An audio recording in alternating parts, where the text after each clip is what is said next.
भीषण गर्मी, जंगलों से गुजरता सुनसान रास्ता, सूखी नदी और पहाड़ों के बीच छुपा हुआ इतिहास और आखिर में मिलने वाली है एक ऐसी गुफा जहां विराजमान है भगवान शिव। क्या हम वहां तक पहुंच पाएंगे? क्या मिलेगा हमें इस सफर में? जानने के लिए बने रहिए वीडियो के अंत तक। तो चलिए शुरू करते हैं आज का शानदार सफर। आज हम काकोनी के प्राचीन गणेश, विष्णु, शैव और जैन मंदिरों के अवशेष देखने के बाद निकल पड़े इस यात्रा के दूसरे वाले हिस्से की ओर, जहाँ परवन नदी के दूसरे तट पर स्थित है प्रसिद्ध भीमगढ़ माताजी मंदिर, प्राचीन शिवालय और गुफा में बसे हुए महादेव। तो भाई हम एंटर करने वाले हैं काकोनी मंदिर समूह के बाद में भीमगढ़ माताजी, जो कि एक पहाड़ी पर बसा हुआ है।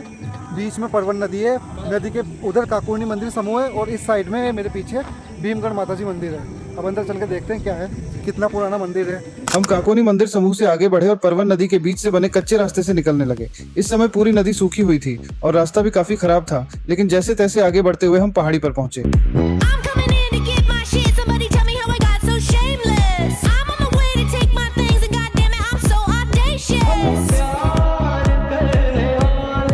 ऊपर पहुंचते ही माहौल बिल्कुल बदल गया। यहाँ काफी लोग मौजूद थे क्योंकि यह आसपास के क्षेत्र का प्रसिद्ध धार्मिक स्थल माना जाता है और यहाँ समय समय पर कार्यक्रम होते रहते हैं।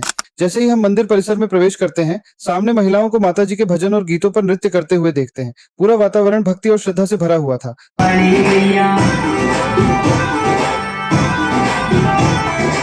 हम भी मंदिर के अंदर गए और माताजी के दर्शन किए। मंदिर परिसर में एक बहुत पुरानी मूर्ति भी रखी हुई थी, जिसे स्थानीय लोगों द्वारा सुंदर तरीके से सजाया गया था। दर्शन करने के बाद जब हम आगे बढ़े तो हमें यहाँ 3 और पुराने मंदिर दिखाई दिए। इनमें से 2 शिवालय थे जो काफी प्राचीन लगे और एक जैन मंदिर भी था। अगर इतिहास की बात करें तो इसके बारे में बहुत अधिक जानकारी उपलब्ध नहीं मिलती, लेकिन जो जानकारी मिलती है उसके अनुसार सारथल से लगभग 3 किलोमीटर दूर परवन नदी के बाएं तट पर भीमगढ़ दुर्ग के प्राचीन खंडहर मौजूद हैं। माना जाता है कि यह दुर्ग परवर्ती मौर्य काल से जुड़ा हुआ है। भीमगढ़ दुर्ग और इसके पास बने 3 मंदिर 8वीं शताब्दी से पहले के बताए जाते हैं। मंदिरों के कुछ स्तंभों पर श्री भीमदेव का नाम भी उत्कीर्ण मिला है और माना जाता है कि उसी के नाम पर इस स्थान का नाम भीमगढ़ पड़ा। इतिहासकारों के अनुसार 7वीं शताब्दी में इस क्षेत्र पर चित्तौड़ के परवर्ती मौर्य शासकों का प्रभाव था और संभव है कि भीम मोरी नामक शासक ने इस दुर्ग का निर्माण या पुनरुद्धार करवाया हो। यहाँ दूसरी शताब्दी से जुड़ा वृषभसेन लेख भी बताया जाता है और महावीर स्वामी की प्रतिमा पर विक्रम संवत 1082 अंकित होने की जानकारी भी मिलती है। हालांकि समय के साथ यह ऐतिहासिक धरोहर खंडहरों में बदल गई।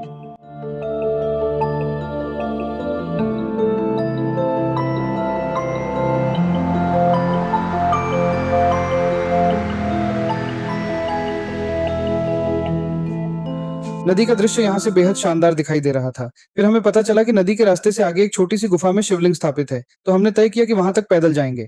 तो हम भीमगढ़ की माताजी के दर्शन करने के बाद में अब जा रहे हैं नदी के अंदर। गुफा में एक शिवलिंग बना हुआ है, काफ़ी प्राचीन। हमने रास्ता पूछा है तो क्लियर रास्ता तो नहीं है, पर इस नदी के सारे हमें इसी साइड में जाना है, वहाँ से हमें मिलेगा वो शिवलिंग।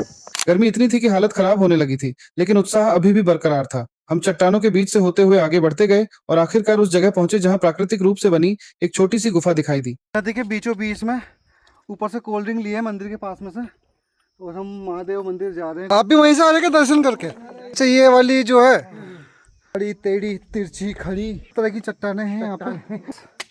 फिसलना मत भाई, नहीं तो सिर फूटा, चप्पल छा रही, चप्पल ले जाओ। सुरेंद्र, चप्पल छा रही। गुफा के अंदर शिवलिंग स्थापित था और पूरा दृश्य अद्भुत लग रहा था। वहीं पास में एक और गुफा जैसा रास्ता था। स्थानीय लोगों का कहना है कि यह एक लंबी गुफा है जो आगे कहीं और जाकर निकलती है। लेटने के लिए तो बोला था उसने, लेट के जा सकते हो आराम से, आप खुला हुआ है वो। हम यहीं बैठे हैं, इधर से आ जाएगा तू क्या? इधर से जाएगा और इसमें से आ जाएगा। सही। कुछ समय यहाँ बिताने के बाद हम वापस अपनी कार तक पहुंचे और दूसरे रास्ते से लौटने लगे। बीच में एक गांव भी पड़ा जो अब लगभग खाली हो चुका है। बताया जाता है कि यह इलाका डूब क्षेत्र में आने के कारण यहाँ अब बहुत कम लोग रहते हैं।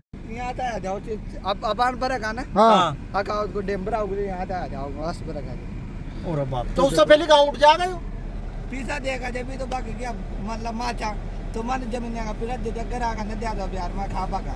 सही घर आका दे जब तो घर जमीन आगा तो दे दिया, जमीन आका दे दिया तो वहां से जिका जमीन है जी जान तो घर ले लिया, जिका जमीन कोई नहीं वो तो बना पिसास खा पाका। रास्ता पूरा जंगल के बीच से होकर गुजर रहा था।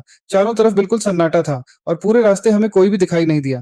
थोड़ा आगे बढ़ने पर हमें छापी नदी मिली, जिसके बीच से होकर हमें आगे निकलना था। यहाँ हमने कुछ देर रुककर आसपास के शांत और खूबसूरत माहौल का आनंद लिया और फिर वापस झालावाड़ के लिए निकल पड़े। ये हम अभी हैं छापी नदी में। पानी इसका भी सूखा तो हुआ है, पर फिर भी है फ्लो थोड़ा बहुत। ये देखो यहाँ से वहाँ तक पूरी छापी नदी है। जगह अच्छी है यार। ये भी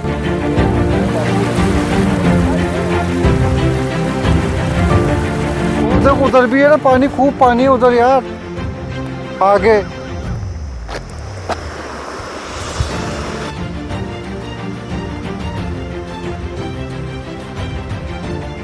काकोनी से भीमगढ़ तक का यह सफर अच्छा लगा हो तो वीडियो को लाइक करें, शेयर करें और चैनल को फॉलो जरूर करें ताकि आगे भी हम आपको ऐसी ही अनसुनी और खूबसूरत जगहों की सैर करवाते रहें।